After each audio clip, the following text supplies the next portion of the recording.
Hola, muy buenas noches. Les saludo con mucho gusto, grupo 301 en la asignatura de globalización. Vamos a empezar con nuestra sesión, una de las últimas sesiones ya del semestre, aparte de la asignatura del semestre. Ya vamos terminando. Bien, ¿qué implica la clase de hoy? Vamos a abordar la unidad 4, que se llama Comercio Informal y Globalización. Muy interesante, es las repercusiones. Aquí vamos a ver las repercusiones de este fenómeno mundial y bueno, probablemente habrá quien esté a favor, que habrá quien esté en contra, habrá quienes a través de esta asignatura y de esta unidad podrán conocer nuevos aspectos y así poder adoptar una postura, ¿no? Creo que es importante entender que eh, la información nos sirve sobre todo para eso, para poder discernir y para poder aportar una opinión respecto a lo que vivimos día con día. Bien, recordemos que las clases se dividen en etapas. Nuestras sesiones se dividen en etapas. Vamos a empezar con el contenido nuclear. Vamos a mencionar el objetivo de la unidad. Vamos a hacer una pequeña introducción. Vamos a hablar de las economías emergentes. Eh, el contenido nuclear es corto, pero muy sustantivo, como siempre se los comento. El 4.1 habla de las economías emergentes, el 4.2 del impacto del desarrollo económico global y cultural, el 4.3 de la pérdida de identidad nacional. Vamos a abordar la experiencia de aprendizaje y finalmente el foro de reforzamiento. Ok, iniciemos. ¿Cuál es el objetivo de la unidad? Dice, reconocer la situación de los países con economías emergentes para comprender el impacto del desarrollo económico global en su cultura local y en la pérdida de la identidad nacional.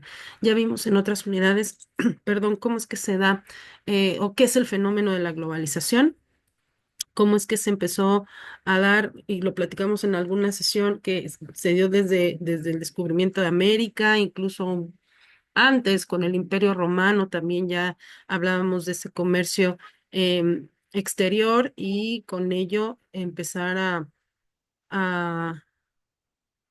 empezar a, a distribuir los productos en ciertos territorios de manera permanente, ¿no? De forma permanente. Entonces, desde ahí comienza, pero ahora vamos a hablar del impacto cultural y que muchos autores, muchos economistas lo consideran como una pérdida nacional, o de identidad, ¿no?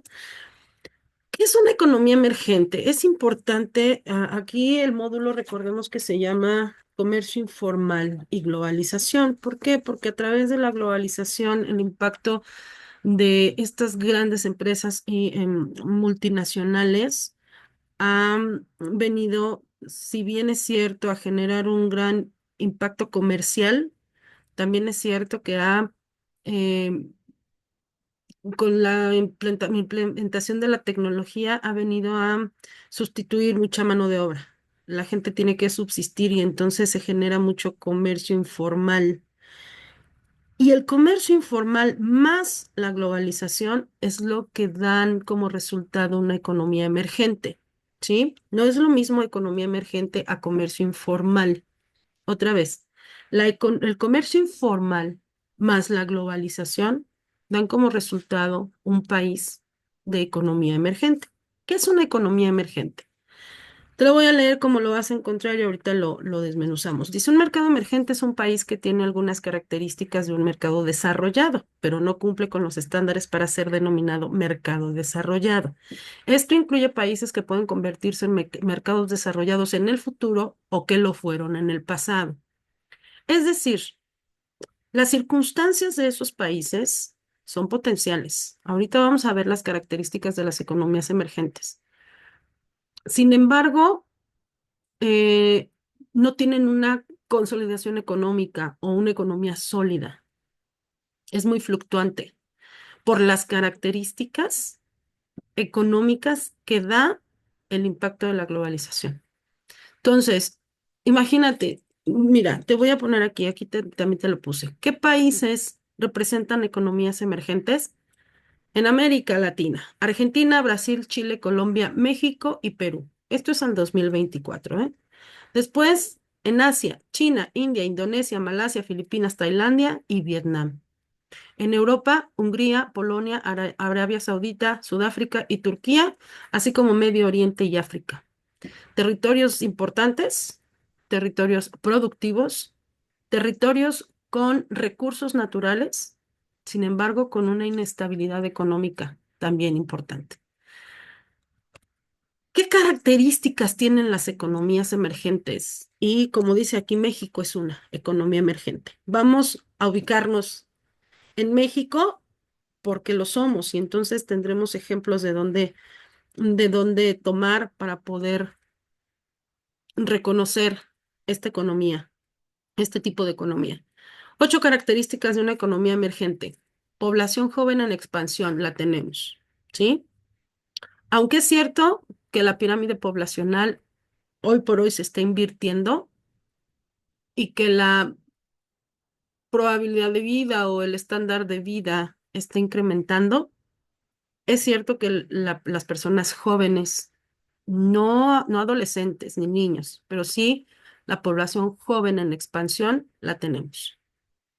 Fuerza de trabajo local considerable, muchísima mano de obra e infraestructura. Vivir considerables cambios en su estructura social, las tenemos. Bueno, acuérdense que cambiamos acuérdense que la estructura social se compone de instituciones, bueno, de las estructuras de familia. Las familias ahora no son las familias tradicionales, mamá, papá e hijos. Ahora incluso la mercadotecnia ya tiene considerados otros sectores em, potenciales, otros segmentos de mercado como lo son, por ejemplo, em, personas del mismo sexo que se casan y no tienen hijos, familias del mismo sexo que se casan, se dedican a viajar y quieren tener hijos ya muchísimo tiempo después, ya más grandes de lo que, en una edad más adulta a lo que tradicionalmente se conocía o se llevaba a práctica. Em, Parejas que se casan y adoptan a una mascota, ¿no? Como parte de su familia. Familias homoparentales que adoptan, mamá, mamá, papá, papá, que adoptan, ¿sí? O bien las familias tradicionales, mamá, papá e hijos que se casan y viven con los mismos papás, ¿no? Con los hijos que van naciendo. Estos son cambios sociales desde la infraestructura familiar, ¿no? Nuclear. Y esto va generando nuevas formas de consumo, va generando la necesidad de crear otro tipo de empresas. Entonces, por eso dice aquí vivir considerables cambios en su estructura social. Lo hay, ¿no? Y pudiéramos hablar de más estructuras o de más cambios, pero bueno, este es un ejemplo. Inestabilidad política, la vivimos. Hoy por hoy nuestra política está polarizada, ¿sí? La opinión pública en cuanto a lo político está polarizado. Vivimos una industrialización, vivimos una urbanización, todavía hay muchos lugares que no tienen acceso a carreteras tan, tan, tan fáciles, perdón la redundancia, tan accesibles, ¿no? Tan cómodas, tan alcanzables estos lugares, entonces seguimos viviendo la urbanización. Seguimos viviendo revolución tecnológica porque nos siguen llegando. Acuérdense que nuestra tecnología es lo que sí, es lo que es un poco el rezago de otros países, ¿no? Sí es cierto que llegan algunas nuevas tendencias, pero son muy pocas. ¿Por qué? Porque más adelante vamos a ver cómo hay economistas que te dicen que la globalización es un fenómeno que solamente algunos que tienen capacidad o poder adquisitivo pueden alcanzar.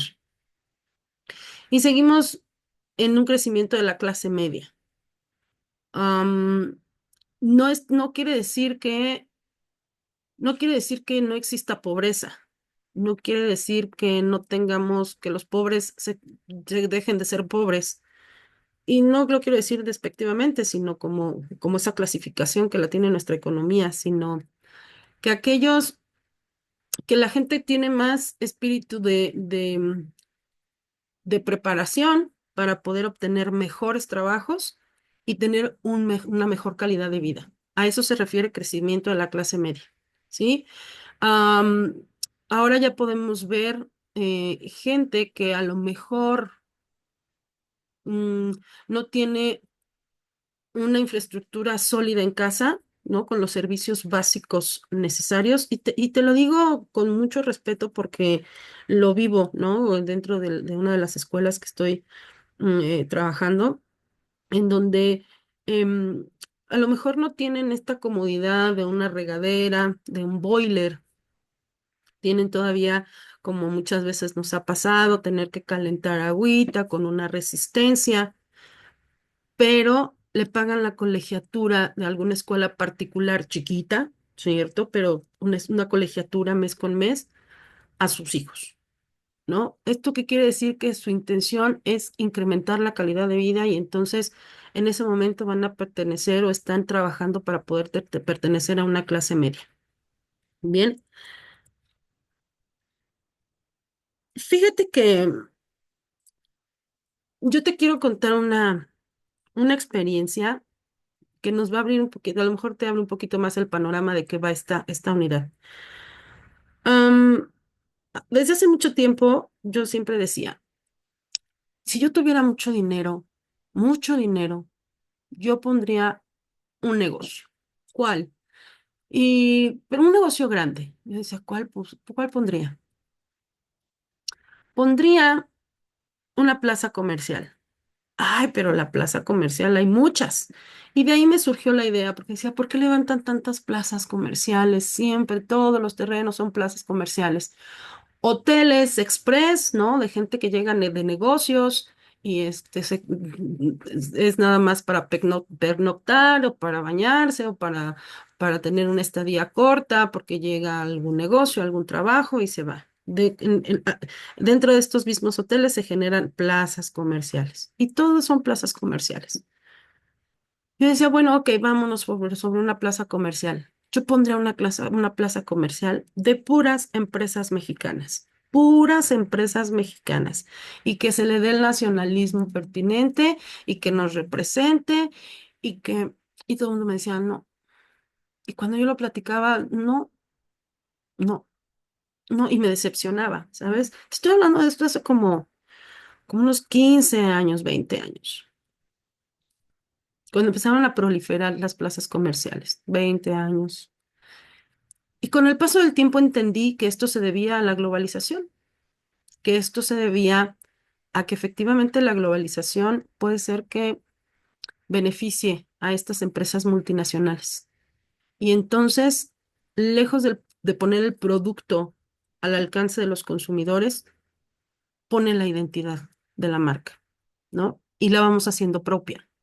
Y vamos volviendo Coca-Cola y nos vamos volviendo McDonald's y nos vamos volviendo todas estas marcas multinacionales que están por todo el mundo y ahorita vamos a ver el impacto que ocasiona eh, esta, esta situación. Bien, ¿cómo es que se miden?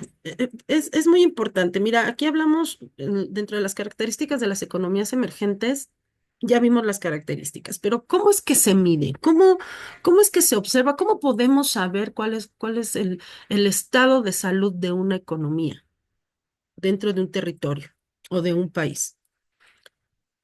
Porque existen medidores económicos, tres principales medidores económicos que se conocen como agregados económicos. Estos agregados económicos son el Producto Interno Bruto, el Producto Nacional Bruto y el ingreso nacional. Am, a ellos también se les va a unir, otro de los medidores económicos también es el desempleo, también es la inflación.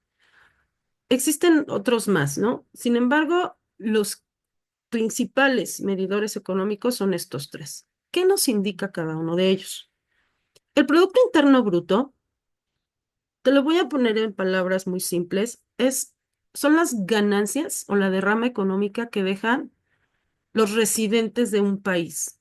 ¿Qué quiere decir residentes de un país para la economía? Las empresas nacionales, las empresas en este caso mexicanas, ¿sí? ¿Qué es el Producto Nacional Bruto? Son las derramas económicas que dejan los residentes extranjeros, es decir, las empresas extranjeras, ¿ok? ¿Y qué es el ingreso nacional? Bueno, pues es la suma per cápita, ¿no? La suma de los ingresos per cápita, es decir, la suma de los ingresos de cada persona que radica dentro de un territorio. ¿De qué nos está hablando? Si tú te fijas, cada que vemos noticias o reportes de economía, o cuando se hace el análisis de un gobierno, lo primero que mencionan es el PIB, ¿sabes? Es, subió el PIB 1,6%. Bajó el PIB o se estancó, el PIB no subió. Casi no te mencionan el PNB, lo mencionan como indicador, pero no le dan tanto peso y tanta importancia. ¿Por qué? Porque efectivamente el Producto Interno Bruto es el medidor más importante, ¿sí? Porque es el producto de tu país. Es lo que tus empresas están generando para tu territorio y obviamente las ganancias se quedan aquí. El problema con el Producto Nacional Bruto es que sí es cierto que vienen empresas extranjeras, generan empleos, sí, pero sus ganancias se reportan en su territorio, ¿ok? Y sobre todo que hubo un momento, hay que recordar que hubo un momento, sobre todo en el gobierno de Salinas de Gortari, que se generaron paraísos fiscales. Desde antes, ¿eh? Pero yo lo ubico más ahí, que fueron como más fuertes porque fueron donde empezaron a surgir los presidentes o los gobiernos mercantilistas. Y con, con el favor de que vinieran a invertir, ¿sí? A nuestro país, se les condonaban muchos impuestos, ¿sí? Por eso es que muchas empresas extranjeras llegaron. Sí es bueno, sí es bueno. El problema es cuando hay más empresas extranjeras que nacionales. Y entonces aquí pudiéramos hablar de nacionalizar determinadas empresas, ¿no? Y si es bueno, si es malo, si un gobierno lo quiere hacer y nos espantamos. Hay que entender la diferencia entre nacionalización y privatización también. Pero bueno, esos son temas de política económica. Entonces, ¿por qué te comento este tema? Porque viene a raíz esta tabla que me gustaría mostrarte, en donde estos países, ¿sí? Que los tenemos al 2024 como las economías emergentes, están proyectados por este aspecto. Mira, proyección del crecimiento del PIB del 2025 frente al 2024. Es decir, ya se hizo una proyección de cómo va a estar el PIB en estos territorios en el 2025 en comparación al hoy. Y eso es lo que le va a permitir, quizá, o tuviera la posibilidad de pasar de una economía emergente a un país desarrollado. Pudiera tener la posibilidad, tendrían que pasar muchísimas cosas, pero una vez que enfrentas crecimiento del PIB o un PIB en crecimiento, ¿sí? Y estable, tienes esa oportunidad. Mientras no crezca el PIB, vas a seguir siendo una economía emergente. Y entonces, aquí te habla este análisis. Hay un artículo, ahorita te paso los datos. Esto está obtenido de un artículo de investigación. Y te habla quiénes son los que tienen la probabilidad de que incrementen su PIB en el 2025. Pues aquí te lo dice. Argentina, Colombia, Perú, India, Filipinas, Tailandia, Vietnam, Hungría, Polonia, Arabia Saudita y Sudáfrica. ¿Quién va a incrementar su PIB, pero de una manera lenta? Brasil, Chile, México, China, Malasia y Turquía. ¿Y quién va a estar sin cambio? Indonesia. Esto tiene mucho que ver con las fuentes de producción, con la economía como tal, que es la extracción, transformación, distribución y consumo de bienes y servicios. ¿sí? Entonces, por eso es importante que em, supiéramos, identificáramos la importancia del PIB para saber por qué son consideradas estas economías como economías emergentes y qué probabilidad existe de que en algún momento pudieran trascenderlo. También encontré esta, esta imagen que me pareció muy interesante. ¿En qué sentido? Mira, te dice que son los ciclos económicos actuales en los mercados emergentes. Esto está al 2024. Te dice que Brasil y Vietnam están en aceleración, pero por otro lado está India, Indonesia y Turquía que están en desaceleración, pero que están superior a la tendencia. Es decir, no es que estén tan graves, ¿sí? O sea, están bien, incluso India, Indonesia y Turquía. El punto es que no baje, no pase en la línea de tendencia, ¿sí? ¿Quién está en desaceleración? Argentina y México. Ay, Dios. ¿Y quién está subiendo? Es decir, ¿quién está en aceleración? Chile, Colombia, Hungría, Malasia, Perú, Filipinas, Polonia, Tailandia, Arabia Saudita y Sudáfrica. Vamos a entender que México está en un periodo económico de desaceleración por el cambio político, ¿sí? Eso también es real. Em, el, el- esta desaceleración en este momento se está dando por Mm, no, porque estamos a finales de un ciclo económico o un periodo económico regular o financiero, y entonces está tratando de ser, se me fue la palabra, moderado, ¿no? O prudente. Eso es lo que ha tenido de características ahorita este tipo de gobierno. Entonces, aquí lo bueno o lo que esperemos es que vaya que cambie en un momento a aceleración. Cuando tú ves tu contenido nuclear, el cual, insisto, siempre imprímelo, léelo, subráyalo, ¿no? Haz tus anotaciones de alguna manera, siempre. Te muestra, dentro del 4.1, nos muestra la postura de diferentes autores, ¿sí? Que me parece muy interesante eh, mencionarlas porque no vienen de ahorita, esto viene de muchos años atrás, incluso uno de ellos ya no existe con nosotros, ya falleció, pero la globalización empezó a ser analizada desde hace más de 30 años, ¿sí?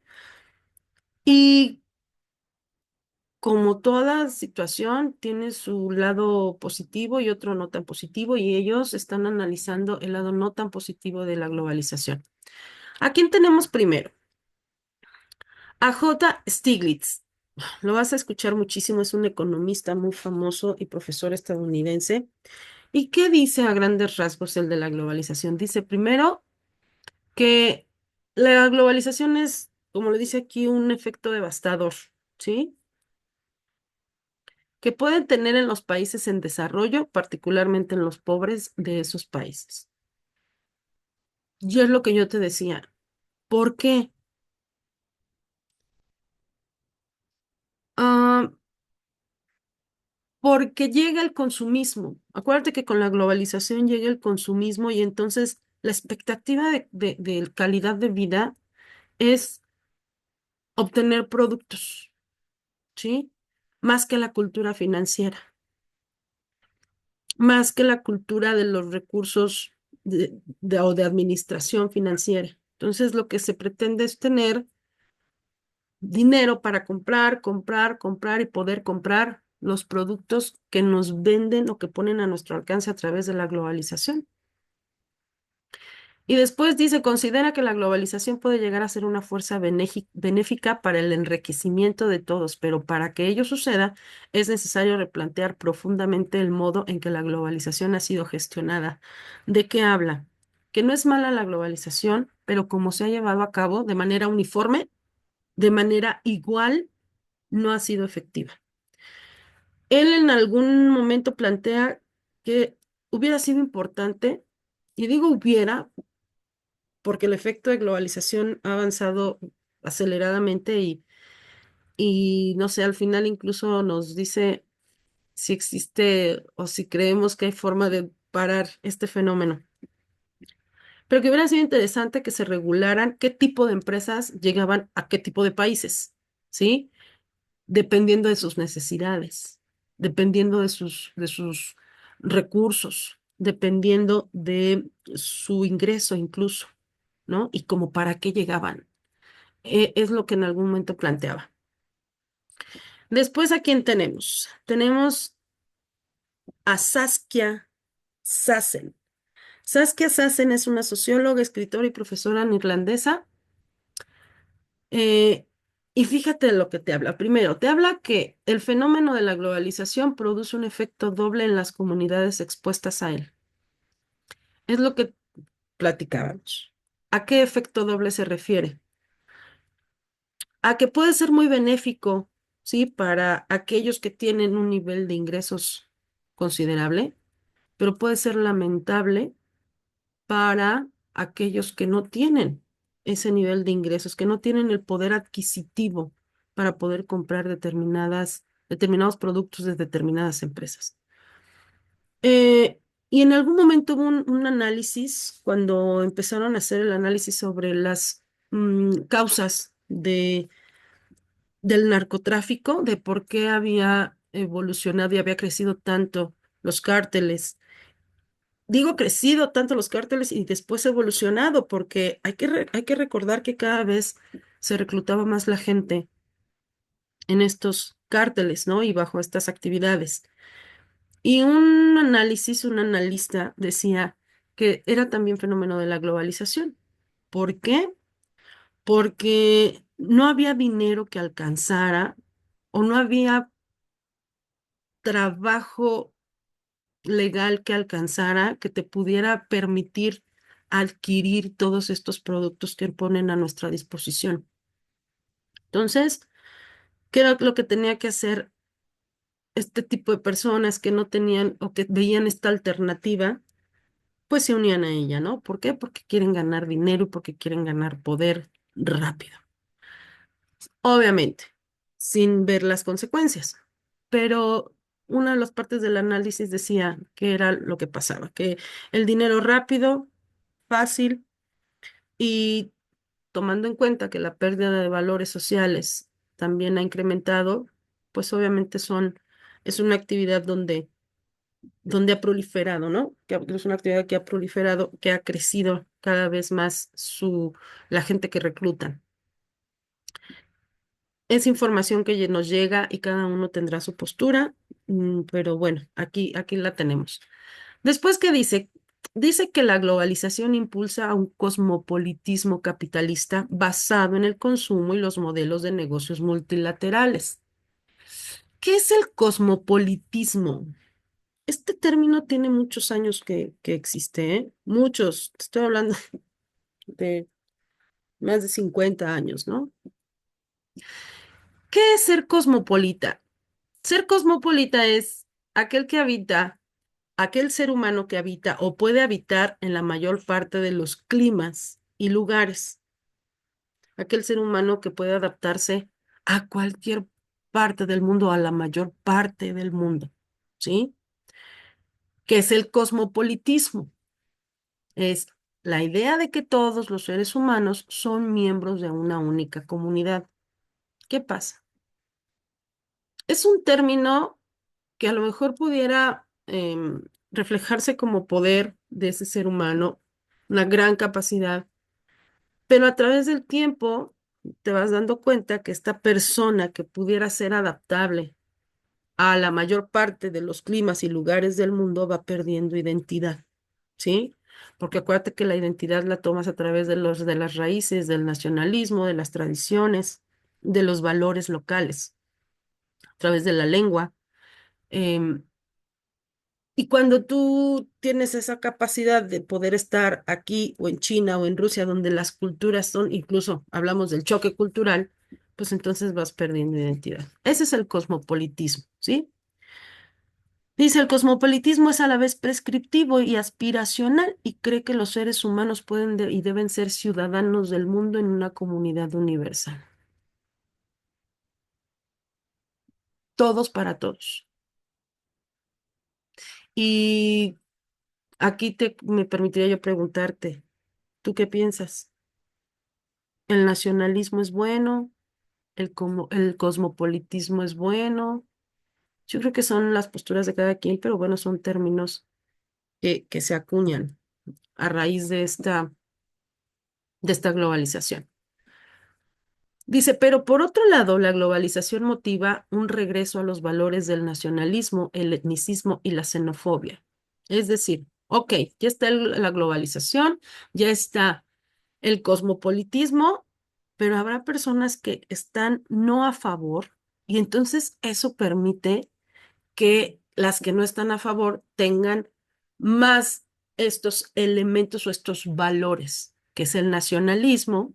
¿Qué es el nacionalismo? Es la pertenencia que tienes a una nación.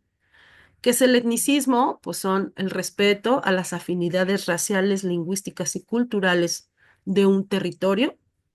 ¿Y qué es la xenofobia? El rechazo hacia los extranjeros.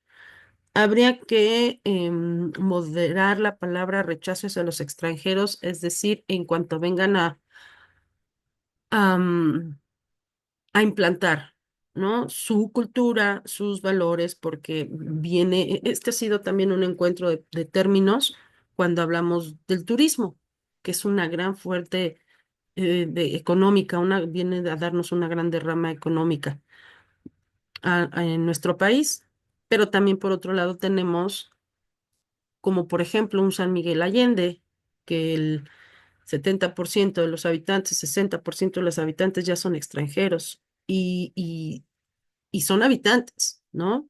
Y adquieren propiedades y ponen negocios. Entonces, esta es la parte polarizada que tenemos, ¿no? O la contraparte de la xenofobia.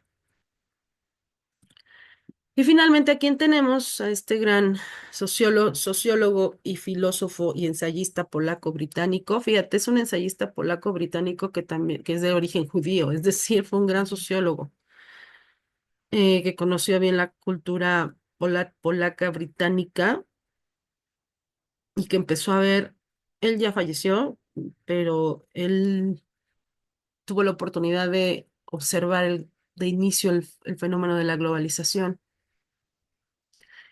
Y bueno, es uno de los críticos más radicales de la globalización. Él de plano no estaba a favor, él decía que no era buena. Y gracias a él, muchos grupos antiglobalis- antiglobalistas, que los vamos a ver al final, siguen adoptando su postura, ¿eh? Este fenómeno propicia una mayor desigualdad dentro de cada nación y entre los distintos países, atentando contra la identidad particular de cada pueblo, contra las tradiciones, las costumbres y las culturas étnicas. Lo que hemos platicado, porque vienen a generar un cambio em, dentro de un cambio por el impacto comercial, ¿eh? Recordemos que es por el impacto comercial. Y finalmente dice que favorece la privatización, aumenta la competencia y sobreexplota el medio ambiente. Sí considero que ya está tan irregular o poco regulado que sí favorece estos tres aspectos, la privatización, la competencia y la sobreexplotación, porque incluso habla de la desaparición de los negocios locales o nacionales, porque cómo competir con un Coca-Cola, cómo competir con estos monstruos de empresa cuando soy una empresa local o nacional. Ese es el problema también de la globalización. Y bueno, a raíz de estas posturas que se han tenido a través de los tiempos, existen movimientos activistas anti-globalización. Es importante que lo sepas. Y su, su mayor rechazo o su mayor reclamo es no que haya comercio entre naciones. Su mayor reclamo es que las barreras comerciales se han caído. O sea, cada vez hay menos, em, cada vez hay menos limitantes, ¿sí? Y te voy a poner un ejemplo en México. Mm, no sé si alguien conoce estas gelatinitas chiquitas, ¿no? Que vienen en unos vasitos muy chiquitos, como en forma de chuponcito. Ahorita busco una imagen y te la muestro. Estos productos en Estados Unidos están prohibidos, son peligrosos incluso para los niños. Y en México se venden. ¿Por qué? Porque no hay una regulación de estos productos que ingresan. Aquí se vende todo, ¿no? Entonces, y también pudiéramos hablar de los transportistas, que también tiene que ver con el comercio internacional, etcétera. Pudiéramos hablar de muchas situaciones. El punto es que eso es a lo que están, eso es en lo que están por lo que están en contra los movimientos activistas antiglobalización, porque ellos lo que dicen es que se desaparezcan tantos, están en contra del G20, están en contra del BRIC, están en contra de estos grupos que cada vez hacen tratados comerciales más amplios. Y, y entonces las barreras comerciales, como te repito, se van cayendo. ¿Quiénes son estos movimientos de activistas? Podemos ver algunos ejemplos, aquí te puse. Hay ONGs que están en contra de la globalización, hay movimientos indigenistas, sobre todo los movimientos indigenistas o los sindicatos. Eh, los movimientos obreros también están en contra de la globalización. Y bueno, de ahí tenemos a los movimientos de liberación y nacionalistas, ¿no? O los organismos estudiantiles que son un poco menos su participación, pero sí existen por ahí. Después, el impacto del desarrollo económico 4.2, impacto del desarrollo económico global en la cultura local. La globalización también ha conducido a grandes monopolios mundiales claves en el control de nuestros medios de comunicación. Te lo está diciendo, ¿no? No solo en los bienes y servicios, sino también en los medios de comunicación. Em, y ese es el punto, es unificar una sola forma de comunicarnos y no todos. Recordemos que hay países asiáticos que tienen sus propias redes de comunicación, pero son muy pocos. O sea, son pocos aquellos que han tenido este proteccionismo. La mayoría tenemos los medios de comunicación iguales o similares. Las redes sociales es un ejemplo de ello. Con las redes sociales puedes llegar a cualquier lado. Y esta globalización en los medios de comunicación han dado también paso a dos grandes términos que tengo que decirlo, sí lo vivimos y lo desconocemos. Hay un término que se llama McDonaldización, ¿sí? ¿Qué quiere decir? Lo voy a leer y lo explicamos un poquito. Dice, es el proceso por el cual los principios del restaurante de comida rápida están llegando a dominar cada vez más sectores de la sociedad estadounidense, así como en el resto del mundo. ¿Cuáles son los principios de la McDonaldización? La eficiencia, la predictibilidad, la cuantificación y la medición. Es decir, se hizo un estudio social en donde, basados en la estructura de negocio, en el know-how de McDonald's, en donde el know-how de McDonald's te dice que debe ser de cuatro formas, sí o sí, que debe ser eficiente, y entre la eficiencia está la rapidez. Debe de ser rapidez, pero con exactitud, porque te tienen que entregar y dar lo que te ofrecen, ¿no? Lo que tú esperas. Predictibilidad es porque no va a cambiar. Ya sabes lo que hay. No, difícilmente se ponen creativos y difícilmente te lanzan algo nuevo. Difícilmente, ¿eh? O te lo lanzan en periodos de tiempo largo. Cuantificación, porque es muy fácil em, ponerle números en cuanto a ganancias, en cuanto a inversión, en cuanto a gasto, en cuanto a precios. Y medición, porque los resultados que tú vas a obtener también son medibles, ¿no? O el control es muy rápido porque está estandarizado. Bueno, la McDonaldización dice que los seres humanos o que las sociedades nos estamos volviendo así, que aspectos como la educación, que aspectos como la salud y aspectos como las relaciones sociales, las estamos llevando a través de la McDonaldización. Todos queremos que sean, que todos queremos que las personas sean eficientes, que los servicios sean eficientes, que los servicios de educación sean sumamente eficientes, pero que no me cambies nada, que sepas lo que me vas a dar y que no me cambies el modelo y que me digas de forma rápida qué es lo que voy a obtener, cuánto te tengo que pagar. Y la medición es ver los resultados, pero rápido. Recuerden, es un sistema de comida rápida y es un know-how. ¿Ok? El famosísimo Just in Time. Sí, creo, si nosotros observamos, perdón, déjenme silencio esto, discúlpenme. Si nosotros observamos a nuestra juventud, a nuestros adolescentes, vemos que sí funcionan de esa manera, ¿no? Todo lo quieren rápido, la inmediatez.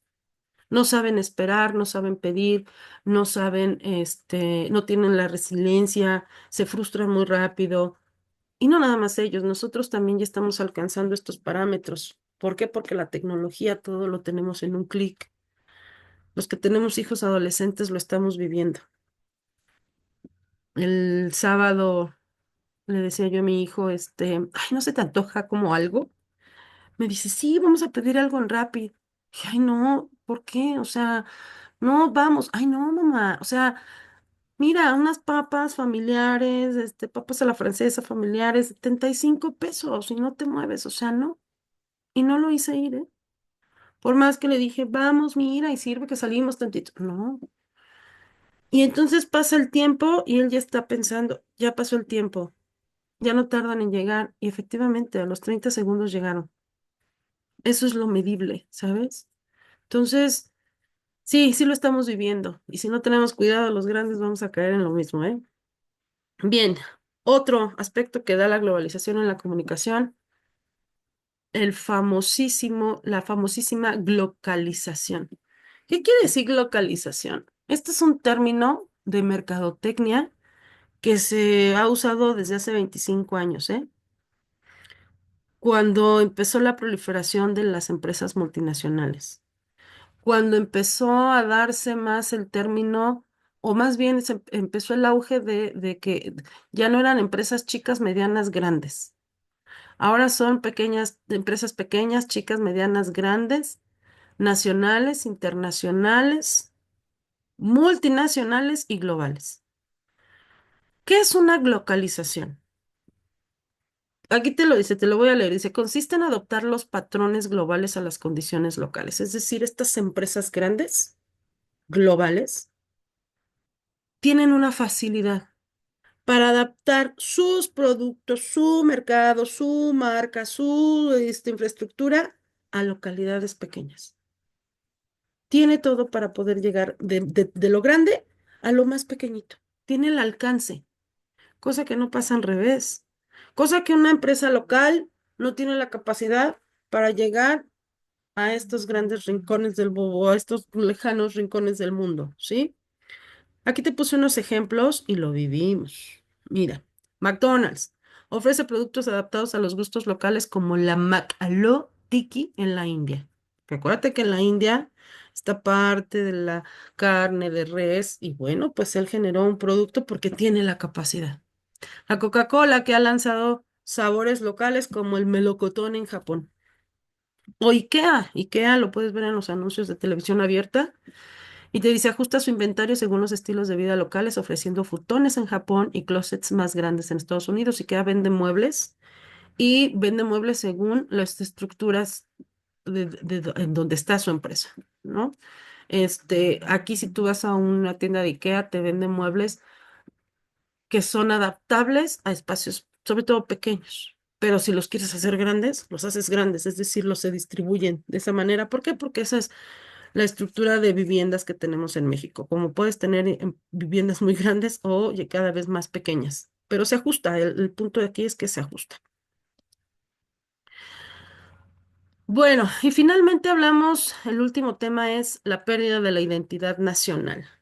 Creo que el tema se cuenta solo con todo lo que ya hemos hablado, en donde estamos llenos de productos de otros países, tenemos, tú volteas y ves de todos lados.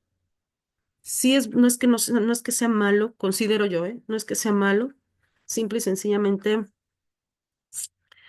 ya no tenemos espacio o ya no le vemos la importancia a ir a un pueblito mágico que nos gusta ir al centro comercial porque es lo que tenemos a mano.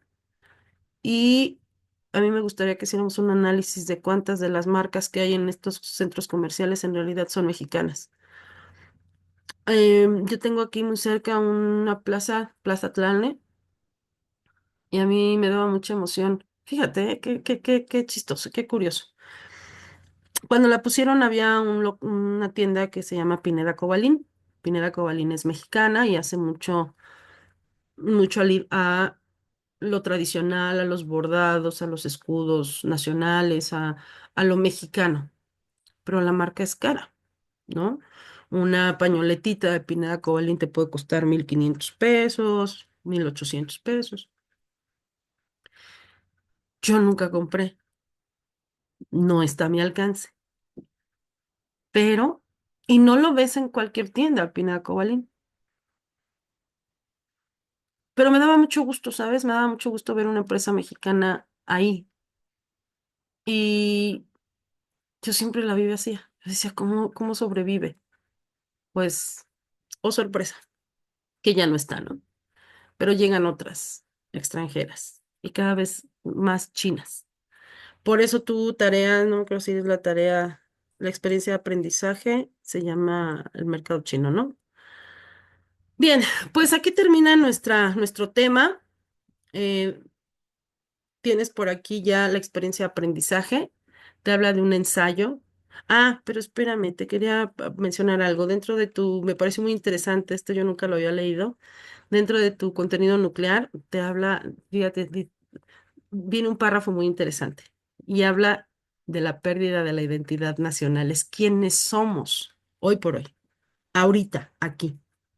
Dice, una princesa inglesa, la princesa Diana, con un novio egipcio, utiliza un teléfono celular noruego, se estrella en un túnel francés a bordo de un auto alemán con motor holandés, conducido por un chofer belga, ebrio de whisky escocés, seguida de cerca por paparazzis italianos, montados en motocicletas japonesas, quien recibió atención de un médico estadounidense con el auxilio del personal paramédico filipino, utilizando medicamentos brasileños. La princesa muere. ¿Cuánto, cuánto globalización había en ese momento, ¿no? En ese acontecimiento, triste acontecimiento? Me parece muy interesante, tengo que masticarlo todavía más. Voy a investigar un poco más, me pareció muy atractivo para conocer más. Y fíjate, relacionarlo con la globalización.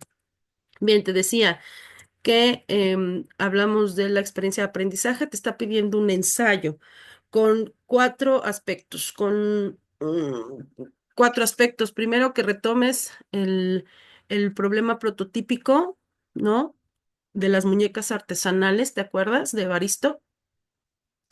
Y te pide que tenga introducción, desarrollo y conclusión. En la introducción, este, que hables de las posibilidades y riesgos del comercio nacional e internacional ante la globalización y sus efectos en las economías emergentes.